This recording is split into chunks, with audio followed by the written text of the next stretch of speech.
chat. JC tells me that he will be taking questions toward the end. Do be sure to turn off your sound if you're not presenting. And JC, we are recording, so whenever you choose to begin, go right ahead. Okay. Good evening, everyone. My name is JC, and I guess we'll start with a round of introductions. So if you will just say your name and the group that you're affiliated with, that'll be great. And why don't we start with Ben? This is Ben Barnes. I'm with the MEDOC Group, and I'm the State Conservation Issues Chair. Yeah. Hey, Ben. Hi. Hey, JC. Ben, you want to toss it to someone else? We'll go round robin that way. Okay, well, I think Harvey's on as well. He is. Yeah, Harvey Richmond, Capital Group Conservation Committee Co-Chair. Harvey, for you, I'm going to toss it to Pris because I see she's right next to you on my screen. I'm changing my name from Pauline to Pris. Okay, well, what were y'all doing? Introducing yourselves? Introductions, name and your group.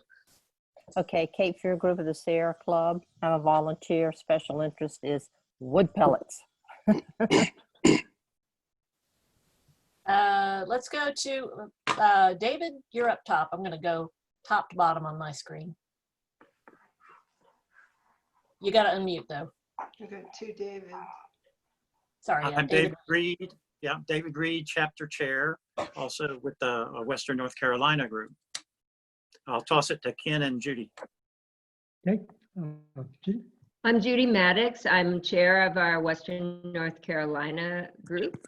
Ken Brame. I'm political chair for the Western North Carolina group and on the chapter political committee. And my big interest is using political change to change the climate, change the world. So since I faked him out, let's go to David Ames this time. Okay, David Ames, chair of the Cypress group in Greenville.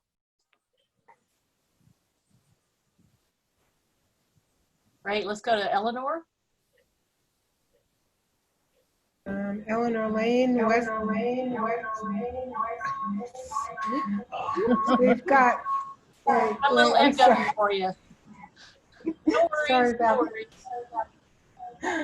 Okay, I'll try again. Eleanor Lane, Western North Carolina, and I'm the chair of the Equity, Inclusion, and Justice Committee. Great, welcome, Mary. Hi, I'm Mary Gherkin, and I'm visiting in North Carolina. I'm from Suncoast Sierra Group in St. Petersburg, Florida, but I've been in North Carolina for years, so I'm in on this call. Well, great, welcome. I'm glad to have you. How about Beth now? I'm also in the Western North Carolina group, and I follow Ken and David and Eleanor around, and I got an invitation, and I said, this looked like a place for me. Good, we're glad you followed. Steve, hey there. Steve Kapolsky, chapter treasurer, former chapter chair, and active with the Central Piedmont Group in Charlotte. Welcome. All right, Cynthia Satterfield. I think you're the only Cynthia today. Okay, Cynthia Satterfield, currently serving in the acting director role on staff for the chapter. And I will punt it to Ed Harrison. Oh, hey there. What? This is identification? Yes. Your name and your chapter or group. I'm the political co-chair and conservation co-chair for the Orange Chatham group. Many years ago, I was the chapter's land use, then transportation, then wetlands chair. A lot of wetlands stuff. Right. Thank you. Welcome. Renee, there you are. Yes, hi, Rainey Reese from Central Piedmont Group, and I'm communications for our group. A great marketing cloud whiz. Robert Lane, I see you there. That's our echo. Yeah, Bobby, North Carolina. I'm on the political committee here, and my special interests are hog farms and chemical pollution. Welcome. Who's that? Tom Williams. Yes, I'm Tom, Outings Chair for Cypress Group, Greenville.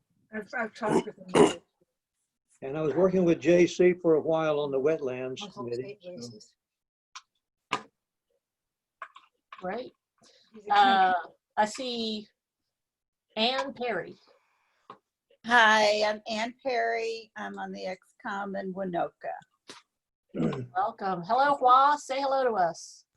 Hey, this is Hua. For those who don't know me, I'm from the Capital Group. I'm here in Raleigh. Okay, I've got one person whose name is not on it. It just says owner. Not sure who that is.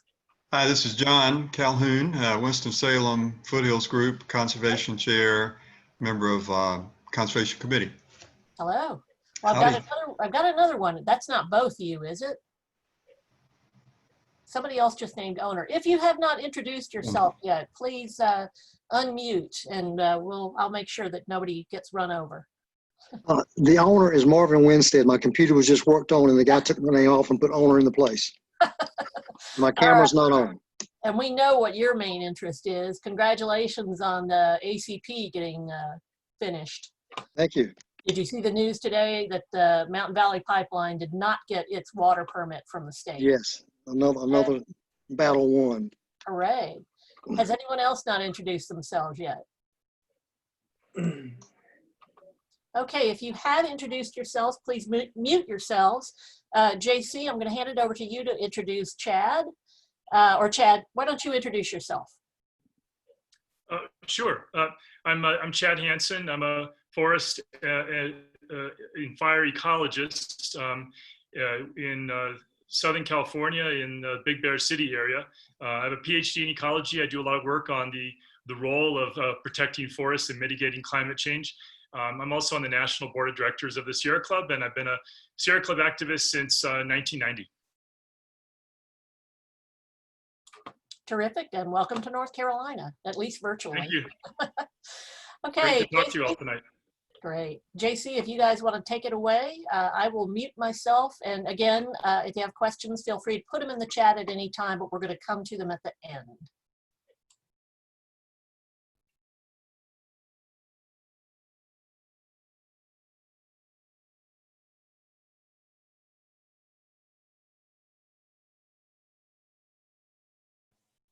I think JC must be on mute. Right, JC, you need to unmute yourself if you're speaking.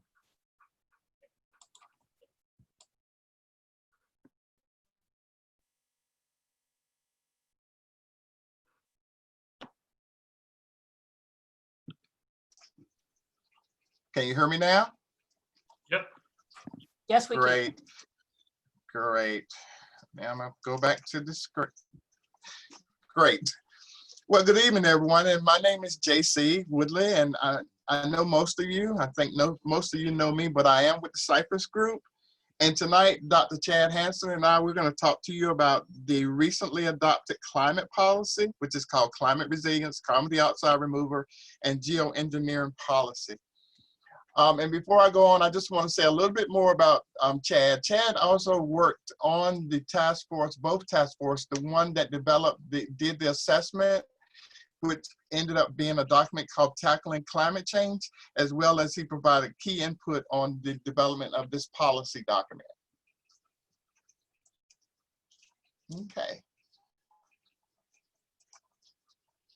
The agenda tonight, we're gonna start off by talking about a little bit about COVID-19 and dismantling systemic racism, because those are the issues that we are sort of grappling with today. And then we'll talk about the history of how we got here with this policy.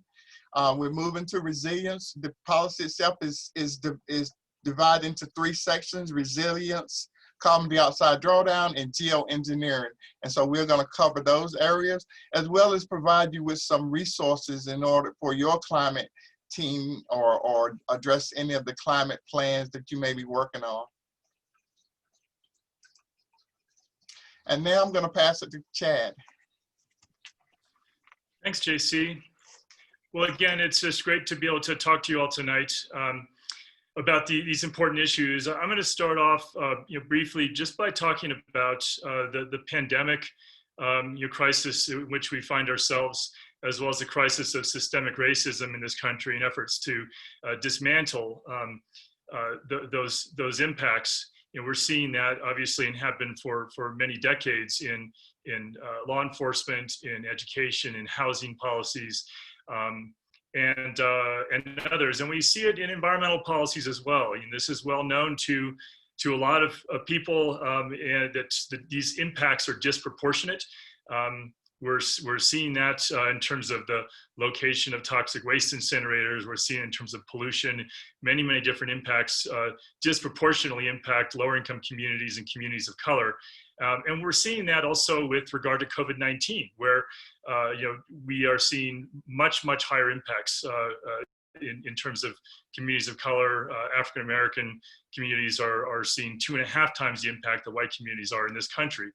And one of the key things that I'm going to be talking about a lot, because I think it's really emphasized heavily in our new climate policy, is the concept of intersectionality and the ways in which the work on these issues will advance equity, inclusion, and justice in our work and in the Sierra Club. And I think that's so critical. The Sierra Club is obviously really taking this seriously. We have our new multi-year equity plan, and that's a good start, but it's not nearly enough. We've got a lot more work to do to become a more just, inclusive, and equitable organization. This is one of the ways in which we can do that, the work on this climate policy, because again, running throughout every single aspect of this climate policy are the ways to intersect conservation work and environmental justice work, and ways to advance equity, inclusion, and justice in the work that we do, and become stronger together. So just a couple of examples of that. Obviously, we know that climate change is causing not just temperature rise, but of course, as a result, sea level rise. Those impacts are being felt disproportionately in a lot of lower income communities and coastal areas where residents have the fewest resources in order to adapt and make those moves. And in addition, the wealthier Americans tend to be the ones that consume the most resources and are driving climate change disproportionately. So we have some serious equity considerations that we have to address, and they're going to be really important for us to work together to advance as we do this work together. So I want to talk just a little bit about the history of this policy and how this came to be in the organization, in the Sierra Club. We've known climate change was a problem for a long time, a threat, a growing threat. We've known it's a result of human activities. The United Nations Intergovernmental Panel on Climate Change, the IPCC, has known this for a long time too. But we're in a very different place now than we were on this issue in terms of our understanding of it, years ago. And I'll just explain what I mean by that. Not that long ago, the conversation, I was just talking to one of my colleagues who's a climate scientist from Tufts University, and he was one of the authors of the IPCC report for many years. And he said, years ago, the conversation was, well, yes, climate change is a problem. Yes, it's from human activities, but don't worry about it. The oceans will just absorb all the excess carbon dioxide. And so we don't really need to fundamentally change the way we do things. And of course, we know now that that's not the case, that there are serious impacts from that. And I'll talk more about that in a bit. But it just underscores how far we've come, because what we're understanding now, what the IPCC understands, and what is very, very consistently reflected in the Sierra Club's new climate policy, is that it's not just about getting away from fossil fuels. We have to do that. That's essential. We have to rapidly transition away from fossil fuels, but it's not enough. And I'll explain more about this later on. But we have to also draw down the existing levels of atmospheric carbon. And the most effective and most environmentally positive way to do that, and the way that's best for communities as well, is to protect a lot more habitat, especially carbon-rich environments like forests and wetlands. And And so there's a great understanding about that now. The Sierra Club produced a document called Tackling Climate Change in February of last year, and the board signed off on that and sent it forward for comments, and that ultimately turned into our new climate policy, which was passed unanimously by the board of directors in March of this year. And so the key aspects of this, again, are that we, in order to overcome the climate crisis, it is no longer possible to just accomplish that just by reducing carbon emissions from fossil fuel consumption. I can't stress that enough, and this is a key message from the climate change policy. That's essential. It's not enough. We have to move away from all dirty fuels, all carbon-based fuels, fossil fuels, as well as incinerating trees or portions of trees in terms of biomass or wood pellets for fuel. It's causing the same problems, and start shifting away from these activities and increasing protection of habitats like forests and wetlands to draw down atmospheric carbon. And if we do that, and if we do that rapidly and effectively, and we take bold measures, we can not only reduce atmospheric carbon and actually start reversing the effects of climate change in time, but we can also create a more just society by focusing on the intersections between conservation work and environmental justice, and building stronger coalitions together, improving the lives in communities while we simultaneously mitigate climate change and protect a lot of habitat. So just a couple of examples. The wood pellet issue was mentioned earlier. That's a key example, and I know it's a big issue in the Southeast. So in the past, I think a lot of people were thinking about these things as different issues in different categories, but they're really not. The wood pellet industry is destroying incredibly important and biodiverse forest habitat. The wood pellets are being shipped overseas where they're being incinerated, putting millions and millions of tons of CO2 into the atmosphere and worsening climate change.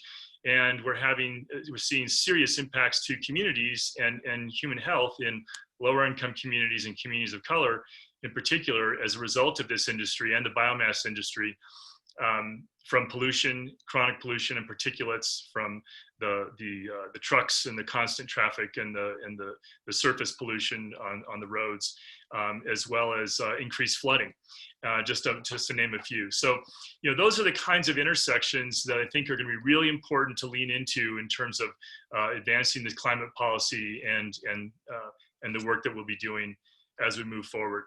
So with that, I will turn it back over to JC to talk about resilience. And then after that, I'll be talking more specifically about drawdown aspects.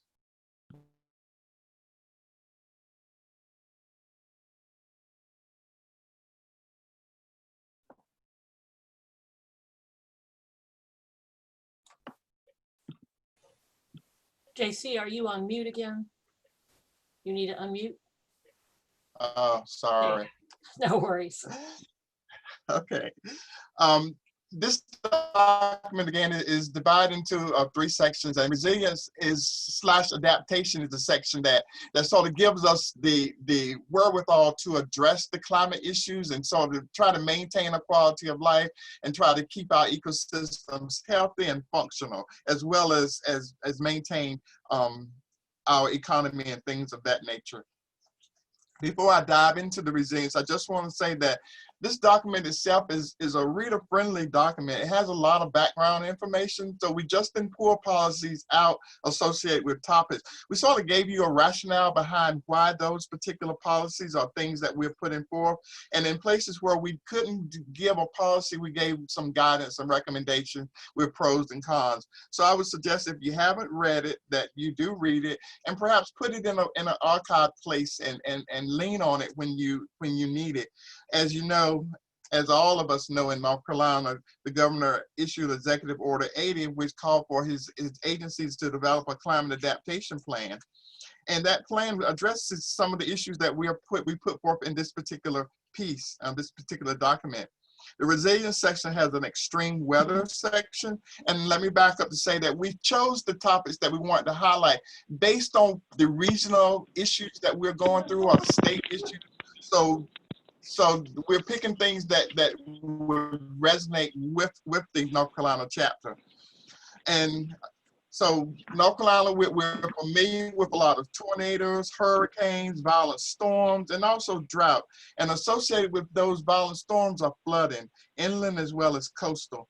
This particular section of the document addresses vulnerability assessment. That is the first piece that needs to happen. And that in those assessments, we need to start out the assessment focusing on not only the issues, but the marginalized communities of all people. So we want to make sure that it's done there. And then there are recovery phases as well as, if necessary, relocation. Again, those are framed in equity and justice. In the coastal resilience piece, we took an entire section of the document to address coastal resilience because we believe that sea level rise is important, and storm surges and high tides are causing flooding. And there are three main pieces of this particular section, subsection of the resilience piece, and that is we want to be able to address sea level rise and chronic flooding using natural solutions or reinforcing natural habitats. That would be our first priority. That would be the first choice. And then if we can't stop it or address it that way, and if things continue in the trajectory that it's going, then we won't be able to take it to address it there.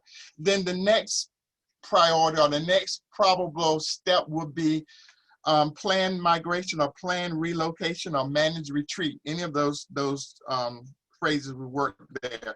And that is when the habitat or the location of the community is going to be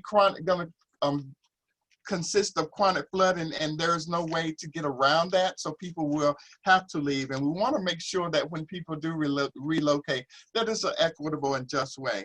And also, oftentimes hard structures, which is the third piece that's put in, that hard structures are put in place like levees and booms and things of that nature and seawalls to halt the short-term advance of the water, but they don't last long, and they usually destroy the habitat or cause a deterioration of the habitat. The next piece I want to talk to, and I'm going to try to go through this relatively quickly because in North Carolina, we know very well how important our lakes and streams and rivers and wetlands are, as well as our groundwater and aquifers. And we need those things. We need those waters for drinking and for regulating our climate, as well as transportation and for food growth and agriculture and all those things. What scientists have found is that warmer waters provide a nicer habitat for microorganisms and pathogens to proliferate.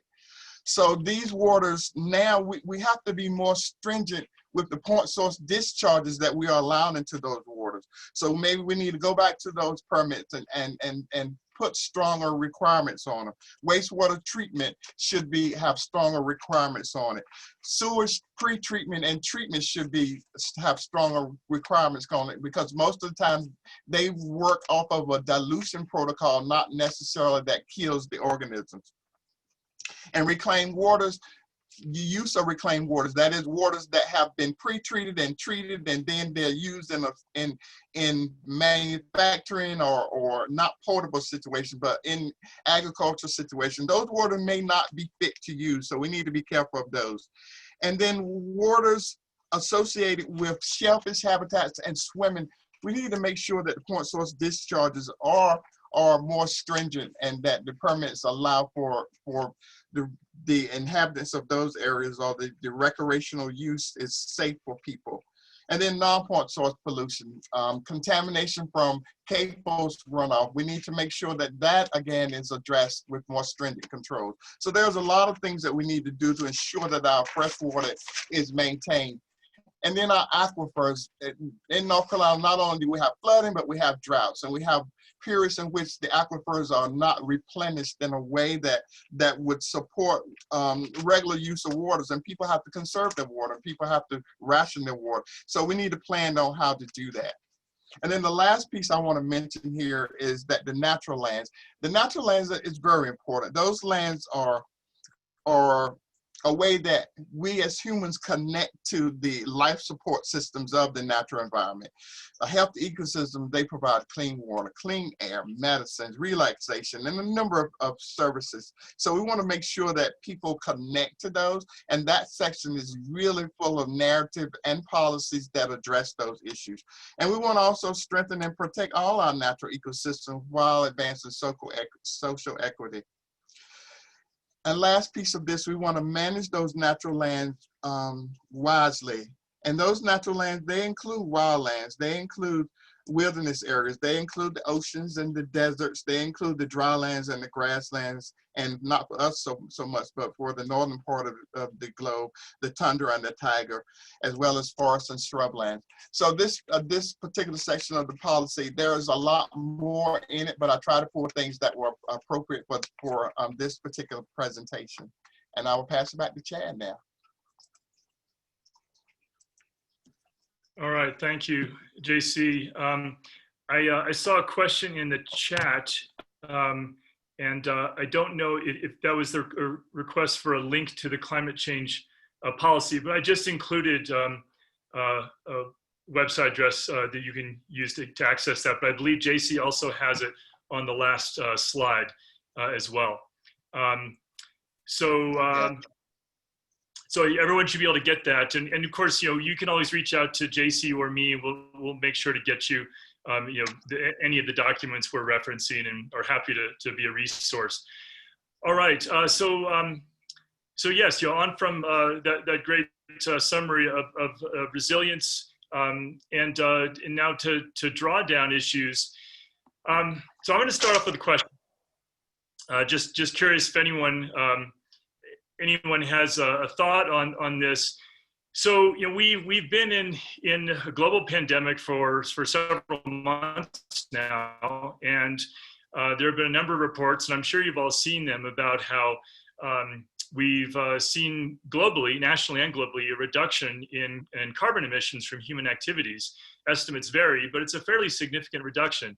And yet, we just hit 417 parts per million in terms of our atmospheric concentrations of CO2 equivalents.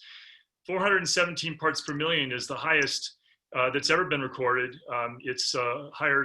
Last year it was 414 parts per million, and that was up from the year before. So I'm wondering, does anyone have any thoughts on why that is? And if so, please feel free to speak up, and then we'll use that as a context for the discussion.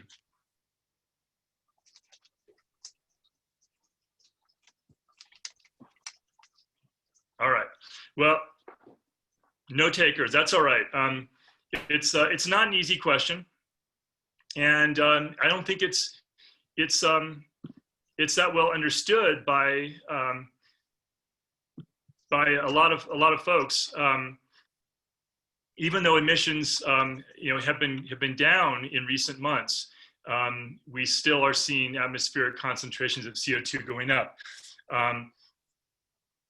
And yes, we have had fluctuations in emissions levels, and we've had levels at even higher levels at points. The point is that even as emissions go down, CO2 concentrations in the atmosphere will continue to go up if we don't also change what we're doing in terms of land use activities. That's the key thing. And the reason for that is that atmospheric CO2 has an extremely long residence time. It stays in the atmosphere for many decades, and estimates vary there too, but pretty much, the credible science agrees that it's the atmospheric concentrations of excess CO2 will stay in the atmosphere long past the time period when catastrophic climate change effects will have occurred, unless we do things to draw down those levels. So this is why the climate change mitigation equation has two parts that are equally important. One is reducing emissions and getting away from fossil fuels as rapidly as possible. The other is increasing protection of habitats that are carbon rich, or that used to be carbon rich and could be carbon rich again, like forests and wetlands, in order to draw down atmospheric carbon so we can bring those levels down so they don't stabilize somewhere in the high 400s. And so that's what I want to focus on. A couple of key things to note here. With regard to forests, the US is the world's largest emitter of carbon in terms of logging activities of any country in the world. So these are things that a lot of folks don't realize. We think of these things as being problems, mostly overseas somewhere. We think it must be Brazil is the world's largest emitter. Brazil is a major problem globally.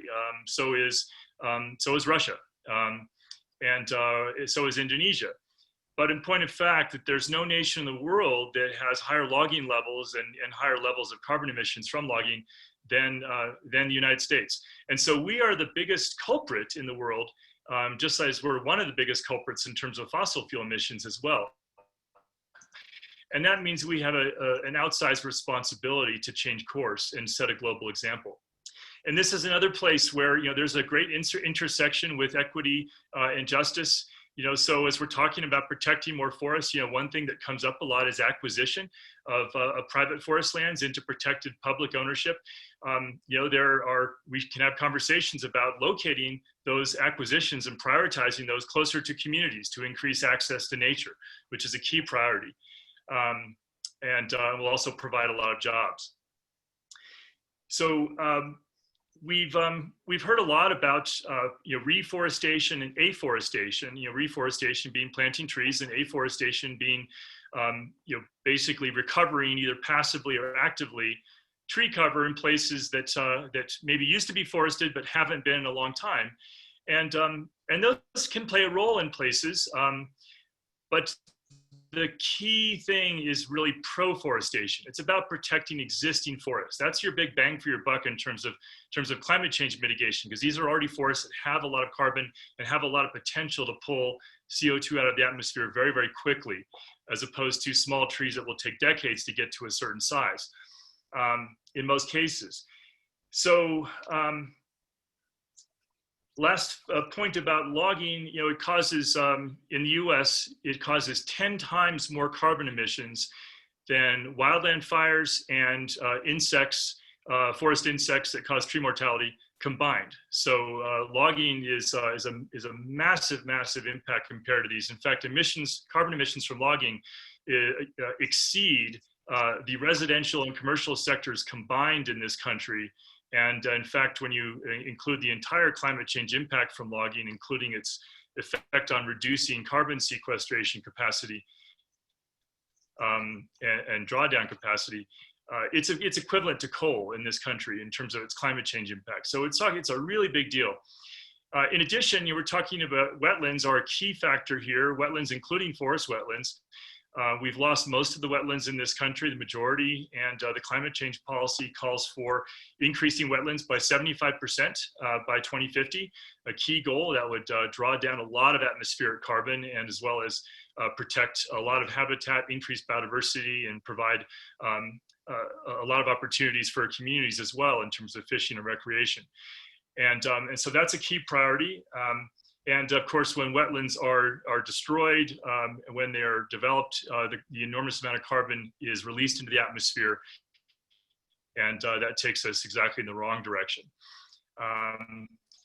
In terms of oceans, I'll just be brief on that. I think folks are probably very well aware there.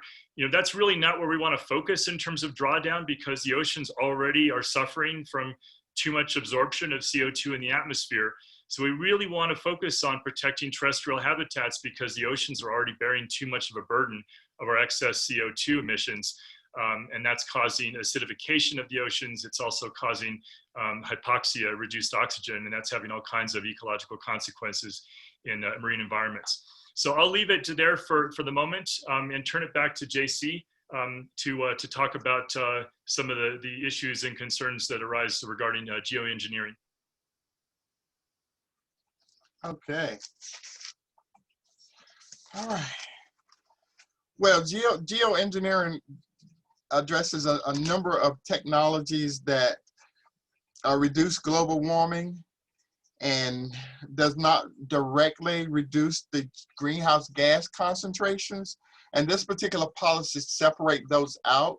So a lot of the things that you see on the diagram, such as biochar and CO2 air capture and direct injection of CO2 storage, those are things that address the drawdown, and they are part of the drawdown section, but I listed here just because it's a technology.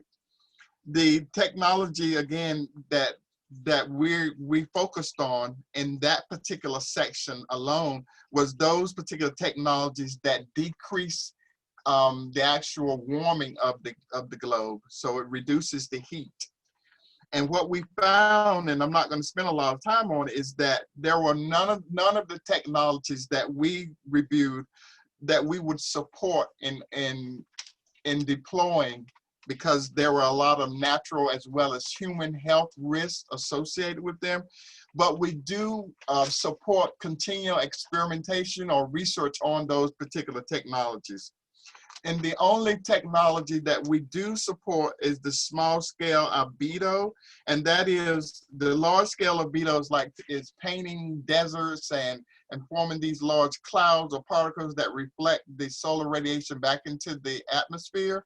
With small scale albedo modification is painting rooftops white so that they reflect the heat back up into the atmosphere. And the Seattle Club does support that. And again, we don't support the large scale and the other technologies, but we're interested in research because there may be a time when emergency cooling of the atmosphere is necessary. So we believe that the research still should be ongoing.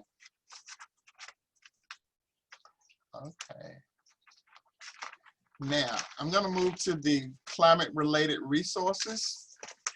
The link that is provided here, well, first of all, anyone that wants a copy of this slide presentation can have it. I can send it to you, and you can actually download those links or take them out of the chat, because Margaret put them in there, so that you can have an archive of the climate policy. Because when you actually go to the website, it's a little bit tough to get to it unless you know the exact title. So that would be a resource that you can use. And tackling climate change, again, that's the precursor to the policy document, and so that is available as well. Now, out of the tackling climate change, the board recommended that the club reinvigorate or develop teams that would address the priority issues. And the priority issues in the assessment were planning and implementation, extreme weather procedures and recovery, forest protection, wetlands and peatlands protection, healthy soils, and protecting climate resilient ecosystems. And so the teams that are listed below, the grassroots network teams, they are some of the teams that are addressing those issues. The forest and climate team, of course, is working on forest issues, maintenance, as well as wood product issues. The climate adaptation and restoration team is taking on each of those 6 priorities, and they're working on those, producing toolkits and things of that nature.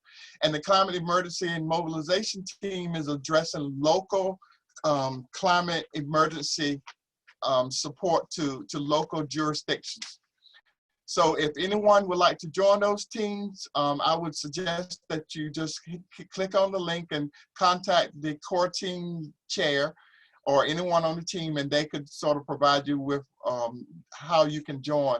And joining doesn't actually mean you have to spend a lot of time with them. You may want to get on the listserv so that you can stay abreast of some of the current information.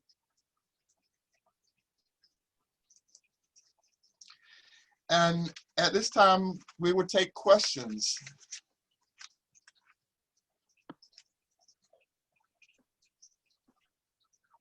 Just double checking, JC, you did say you could send the presentation out? Yes, I can. Okay.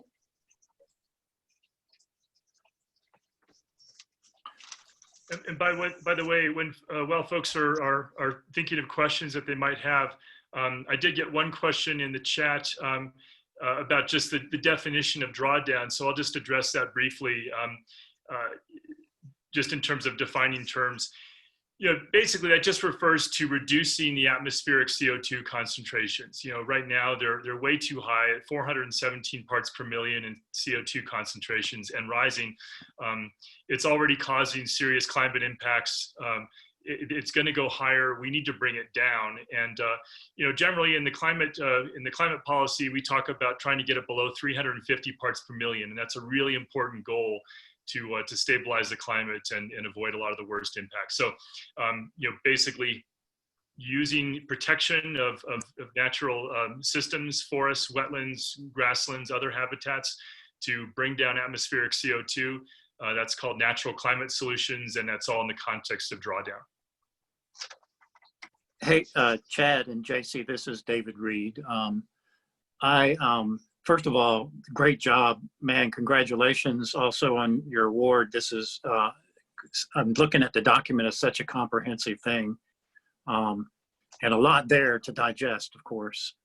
My particular interest has been historically the National Forest, and we have our Pisgah and Nantahala National Forest here in Western North Carolina, which just went through the NEPA process for public comment with intense involvement by Sierra Legal, focused on the carbon storage and the carbon sequestration responsibilities of the agency in planning forest plans.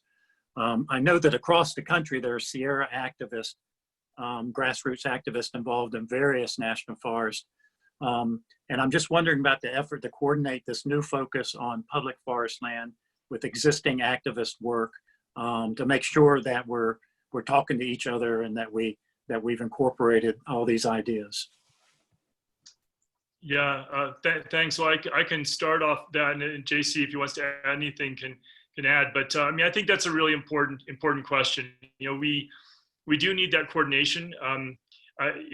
It seems like it's going pretty well so far, but we can always do better. I know there's a similar effort commenting on forest plan revisions in the Southern Sierra Nevada and California, and where there was a lot of work to coordinate between chapter activists, Sierra Club California activists, legal staff in the national office, and others on national committees. And so I was involved in that at kind of multiple levels, trying to ensure that coordination. But I'd be interested in knowing how you feel the coordination has gone in North Carolina. That's a key thing to make sure that the knowledge of local activists is incorporated into comments and strategy. I think it went okay. I think there was kind of as there always is in these comment deadlines, there was a flurry of work in the last minute. And, the comments that Sierra Club submitted were very technical and very, I'm sure, researched with expert support. And so just an awareness of, because that's so focused on the global issue of carbon storage and the planning process, to be aware that there also might be some goals specific to specific wilderness campaigns and specific areas on the national forest that local activists are very interested in. Yeah, it's a good point. Now, I don't know how well the wilderness component and the people on wilderness teams were incorporated into the conversation. That's a good question. I'm not sure about that in California or North Carolina, but it's definitely important for coordination.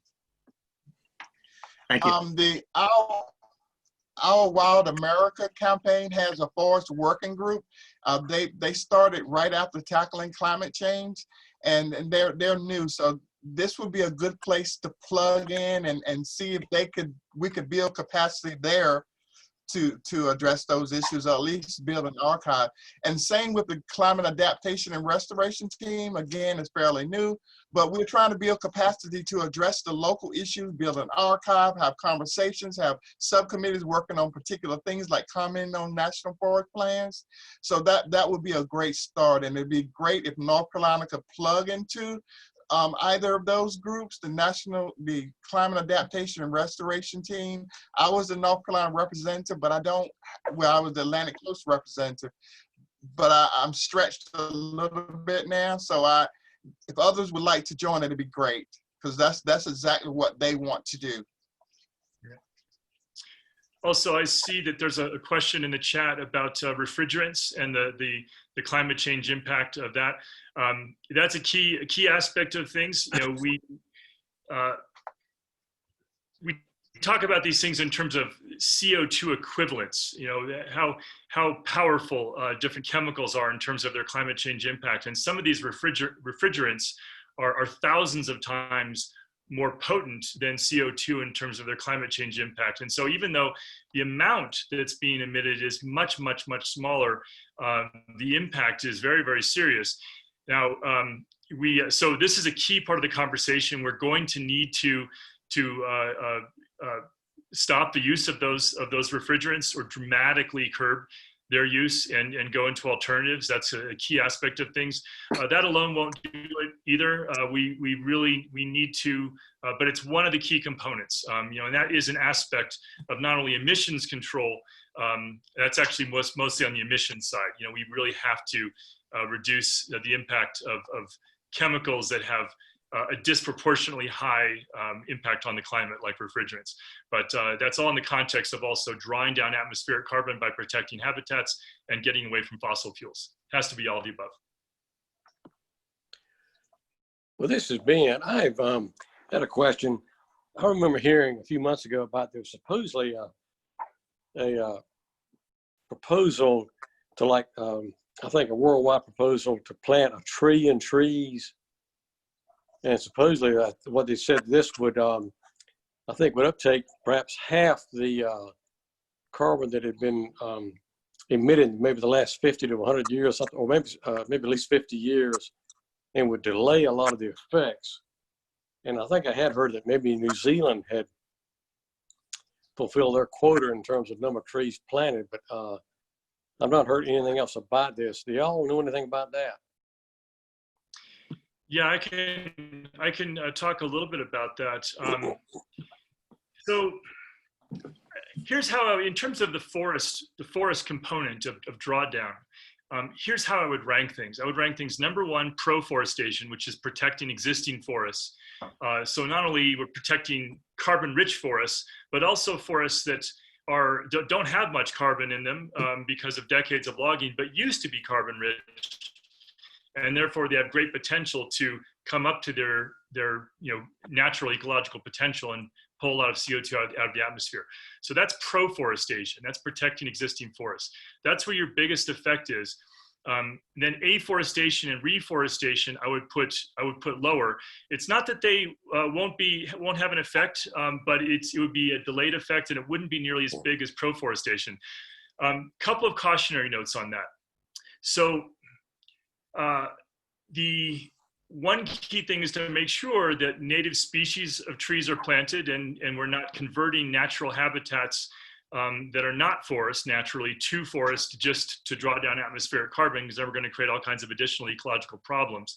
But in addition, one key cautionary note that a lot of scientists, a lot of forest ecologists and climate scientists around the world, myself included, have put out there is that there is significant potential for the logging industry and anti-environmental politicians to abuse the tree planting concept and paradigm, because what they're doing is saying, hey, sure, let's put a lot of money at tree planting, and they're asking for billions of dollars in public subsidies to subsidize tree planting. But what they don't tell people is that it's tree planting after clear cutting. And so what they're really doing is asking for additional subsidies for industrial logging and clear cutting. In fact, one of the most anti-environmental members of Congress, Bruce Westerman, a Republican from Arkansas, has a bill in Congress called the Trillion Trees Act. We call it the Trillion Stumps Act for just that reason. And it's very focused on national forests, which, they really don't need planting trees. The forests regenerate wonderfully, right? Naturally after fires or other natural disturbance events. And tree planting is really something that follows clear cutting in almost all cases on federal lands. And so I would say that tree planting activities should really be focused in communities and in some areas in old farmlands where maybe nature needs a helping hand on private lands to recover native species. Also in the tropics, in some areas where vast areas were deforested and nature needs a helping hand there too. But I would say that's really where the focus should be, is on protecting existing forests, and then secondarily on recovering past forests with native species through planting trees. I hope that helps. Yeah, that's one thing I was wondering about was, are you planting trees or are you recreating forests? And I live in Eastern North Carolina, and I can attest that the amount of logging going on, Wilson County wouldn't mean anything to you, but it's ferocious. And every day that I drive rural areas, almost every day I see a new area that's been logged. Some tracts are 100 acres, some are around an acre, but it is ferocious, the amount of logging going on here. Yeah, absolutely. In my Wood County. And the impacts to communities are off the charts in many places. The impacts to the climate and biodiversity are extreme. And so that's really why I say focus has to be on protecting existing forests, because we don't want to see a bunch of money going into basically subsidizing more logging and more emissions, and people thinking that's going to mitigate the climate crisis. This is Ed Harrison here. I'm happen to be a plant ecologist going back a lot of years, all in the Carolinas.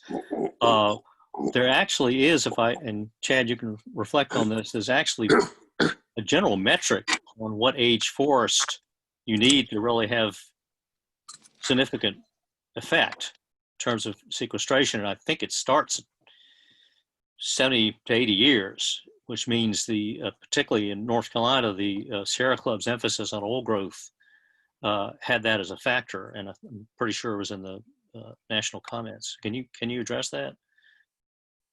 Sure, and I know JC probably has something to add on this, and there was a question on wood pellets that was in the chat as well. But just briefly, yeah, that's right. It really, as far as age, their ability to sequester and store carbon, accelerates. And there was a great paper on this several months ago by Dr. Bill Mumma and his colleagues on proforestation. Would be happy to send that around if people are interested. And it really just talks about that very issue. Now, of course, it depends on the forest type. In the coast redwoods in California, they get to a certain size quicker because they grow so fast. But generally speaking, yeah, that's right. You need to get into some decades. But there was a question about wood pellets. And the impact there, and so maybe want to turn it over to JC on that one. Okay. Well, what was the specific question associated with wood pellets? I think it was just general with regard to the impact there in terms of communities and climate change and the extent to which that's a serious issue, I think that's right. Impact and logging, and I know that's a very serious issue in the Southeast. Yes, I think one of the main issues that we're finding in terms of the permitting of these facilities that are sited in vulnerable communities is that they are based on air quality. And that the air quality standards, they're not collecting data associated with the particulates that are being dispelled in those stacks, so that most of those air quality permits are granted. And so we need to go ahead, we need to change that permit requirement. We need to change it to something that's more cumulative. For example, if you are in a community in which there are a number of polluting industries in that particular vicinity, that the cumulative impacts are included, and that concentration data associated with air monitoring should be available. And if it's not available, then they shouldn't issue the permit in those particular communities. What we're finding is that in communities in which those facilities sit, that the trucks run every hour, at least 10 trucks an hour going or coming. And if you do the calculations, that's a truck every 5 minutes or so. And if you can imagine, except on Sundays, and I'm saying it because I live in a community in which Westhauser owns about 1,000 acres of land that they harvest for wood products, that when they do start cutting a particular area, the traffic truck traffic is constant. The debris from the trucks is constantly falling. I don't drive at night in those times because I may hit something that's falling off the trucks. And then the psychological issues associated, particularly in vulnerable communities, where those trucks are continually coming in, those forests are taking away the integrity of the community because the communities are based on those boundaries associated with forest cover. And that is a psychological issue that is really prevalent in those communities. People lose the sense of identity of their community. And then the winds. For areas in which the forests are taken, those forests provide cover from violent storms. In my particular area, when a storm came in after they just clear cut in front of my house, I had $3,000 worth of roof damage. And when they came and did the assessment, they said, oh, it was because they took the forest down. So those are things that are real. It is happening to all people, and you don't really know what kind of community you're moving into because the zoning doesn't say that this is part industrial, which it should, then you wouldn't move there. It just looks like a pristine forest area. So those are some of the issues that are going on. And there are, in the Southeast, over 250 such facilities. And if you do the math and you look at the number of trucks that could potentially go through a community, it is astronomical. It is sad. And then the last thing, when you go to those hearings and you hear people talk about what is going on, the industry actually have their people coming in that they provided funding to or support to that comes in and counteracts those conversations. Though it may be a Rotary Club that got a $5,000 grant. It may be some other people that may have gotten a little bit of money, and they come in and counteract those conversations. So it is a war when you are trying to address these issues without a real united front. Yeah, and I'll just briefly add to that. And this is why, going back to the conversation about intersectionality and advancing equity, inclusion, and justice, which is so central in the Sierra Club's climate change policy. This is why it's so important, for folks working on forests from the conservation standpoint, to be making common cause with social justice and climate justice organizations. Who are trying to fight it from, in terms of community impacts and pollution, and we can be stronger together. The one thing to mention here, there's been some really good work and research done on the environmental justice aspect of this, and these wood pellet plants and biomass facilities are very disproportionately located in lower income communities and communities of color. So there's a serious justice issue here. Is in addition to the climate change impacts and biodiversity impacts. Again, and there was a question associated with a recent air quality, a wood pellet industry permit meeting. And again, there were 40 people, how you said there were 40 people against. I've seen that as well. But what the permitting agencies say up front is that we are only going to consider those comments that address air quality. So all of the comments that talk about human health impacts, any other impacts that you cannot quantify with hard data associated with air quality, those are not taken into account. And they tell you that up front. Wow. And then there was a question from someone regarding plastics in the policy. We talked about adding plastics into it, but it was agreed by the team that we didn't want to go there because there were a number of products that have petroleum involved in the manufacturing of it, and we didn't really know how to tease that out. But that may be something that will come up later. And there may be policy, I'm not sure if there's a policy already on the books that talks about manufacturing issues, but we talked about it and decided not to, that we didn't have the capacity to address that. JC and Chad, I just want to give you both a heads up that we're right at 8 o'clock. Maybe we can wrap up with one last question.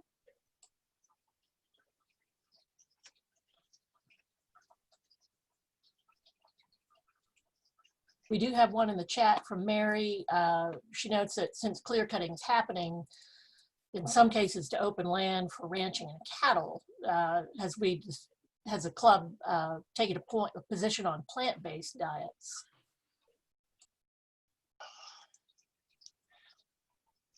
Chad, I'm going to have to defer to you.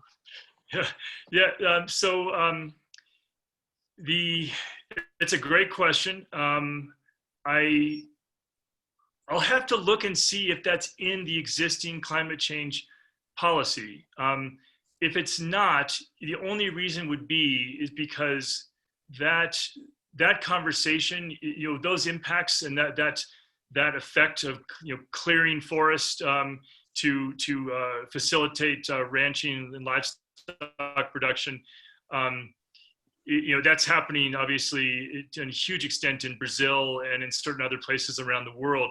Not as much obviously in this country compared to Brazil. And so this policy is really focused much more about the United States and what we can do here domestically.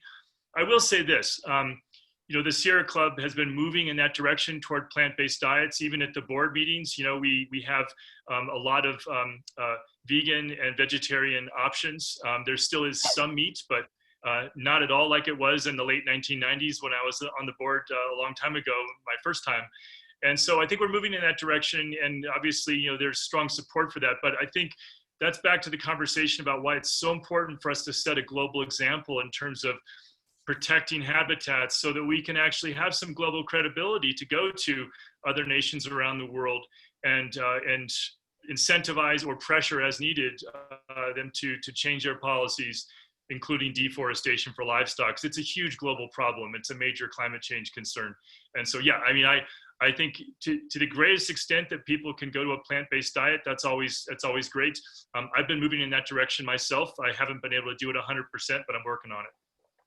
Let me just check that I don't know if we answered this question from David Reed, whether there's any strategy to work on the demand side of biomass, the overseas markets that are really clamoring for it.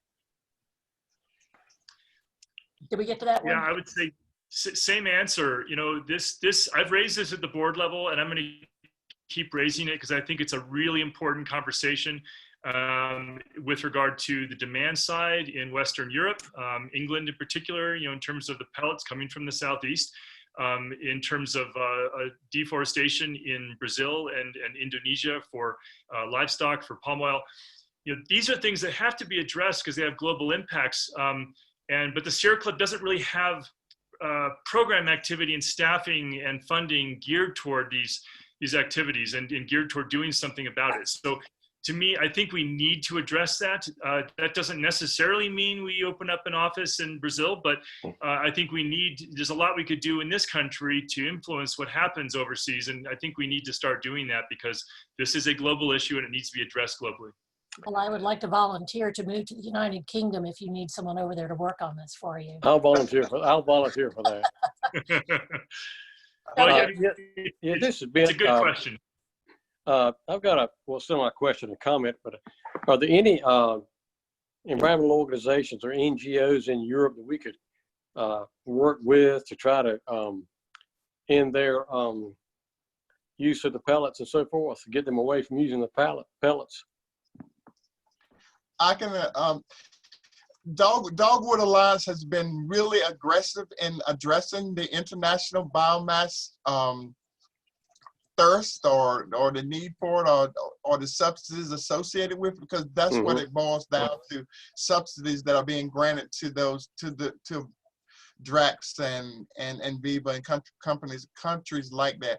There is a lot going on associated with that. I've submitted stuff to it. I think Chris, I've submitted videos and voiceovers talking about the impacts, and they take it over to the COPs and other meetings that happen internationally to address that associated with the EU.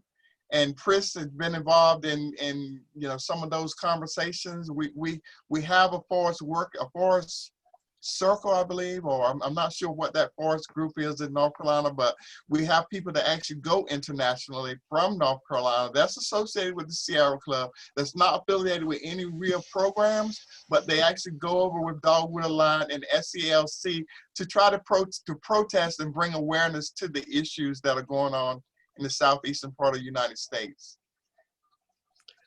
Well, that sounds good. Another comment too is having deep roots here and knowing how a lot of people think is a lot of people, and especially probably now with when the economy is in kind of frightening situation, look upon their trees as income and retirement. And we need to figure out some way to make keeping forests intact, turning that to an economic incentive. I mean, perhaps tax breaks or something, some tax structure that would make it advantageous to keep forests intact rather than logging them. But as long as it's an economic incentive to log trees on private property, and that's where, you know, most of the forests are in eastern North Carolina, it's going to be a tough fight. And that's a fight that's happening. Most of the NGOs that I work with, and Chad, you certainly could chime in on it, we're trying to figure out how that we can increase the incentives for landowners to keep their forests, and maybe they can get a tax break, or maybe the value of forests will go up so that people can't afford to buy them to be clear cut. So there are a lot of strategies that need to be put in place, but I think the main thing, or at least the thing that I think most about, is that our administration really has to understand the real value of forests and the impacts or the mitigation power that it has for climate control. Yeah, I agree with that. And obviously, the Trump administration is the most hostile we've seen in political memory in terms of the climate and biodiversity, community impacts across the board. But hopefully that will change. But I will say, I echo what JC said, and also the question, this is really, really important. There's a number of ways to do this. JC and I have been having a lot of conversations about this, and I think there are a number of ways we can start moving this at the federal and state level. I think one is acquisition from willing sellers. Another is conservation easements, and we need funding for that, for landowners to just keep their forest standing, incentivize it. Tax incentives. I think, we've been having a conversation about ending all of the enormous amounts of logging subsidies. I mean, they're everywhere. It's amazing. Tax incentives, direct subsidies for biomass, for lumber, on and on, state level, federal level. I mean, there's just an enormous Byzantine hierarchy of these subsidies, billions of dollars. We need to flip those subsidies and flip them into incentives for private landowners to keep their land standing and acquisition into local community jobs, green jobs. So there's a lot we can do to really change this, but also back to the earlier question about the international work. I mean, I'm just going to keep raising this because I think the Sierra Club needs to go there. I mean, I would like to see full-time staff working on this issue and fighting the wood pellets industry in the Southeast, full-time Sierra Club staff, and I'd like to see full-time staff in England, pushing back on the demand side and really influencing this. I'd like to see a coordinated campaign. I'd like to see us working with international partners as well as domestic ones like Dogwood Alliance. They're already well established on this, Greenpeace, others. So I really think we need to get into this, and we can do a lot more, because we have to address it. You're right, on both ends, on the supply and the demand side.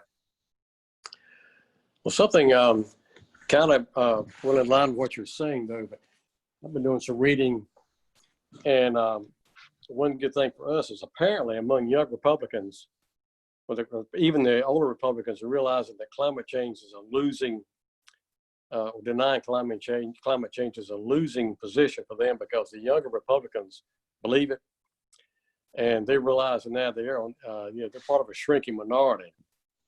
So we may get some more friendly responses from them. Of course, not as long as Trump is president, but that is something positive. We may finally begin to get some cooperation from the Republicans. So anyway, we can hope for that. Yeah, good point. I mean, the political views on climate change among the younger Republicans is very different from the older generations. Yeah. All right, folks, we are a little over the hour. I guess if there are no immediate questions, do we have any conclusion remarks, or do we think we've covered everything?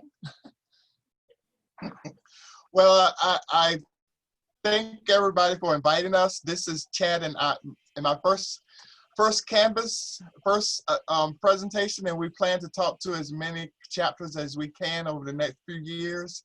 So thanks a lot for letting us be your first, or you being our first. Great. Thank you all for being here. We will be sure to, once it is downloaded and uploaded, share the link for this presentation. We may need to send the slides to the leaders list, since we don't get a list of attendees here at these meetings, but we'll make sure that everybody who gets the materials wants them. Thank you all for coming. Thank you, JC and Chad. We appreciate your time and the effort that clearly went into this presentation, and look forward to seeing you tomorrow night at our next presentation, which is going to be not the beginner bluegrass jam that I was hoping to go to, but where racial justice and climate justice meet with Nicole Gaines, and who is Piedmont Plateau's chair, and Rosa Hodge Mustafa, who is our newest staff member and organizer in Charlotte. So we hope you all can join us tomorrow night at 6:30 for the social time and 7 o'clock for that meeting. And I hope you all have a great night. Thanks, Thank everyone. you, Margaret. Thanks all. Thank you. Thank you, Thank everybody. you. Thank you, Great JC. presentation. Great Thank you. presentation. Bye.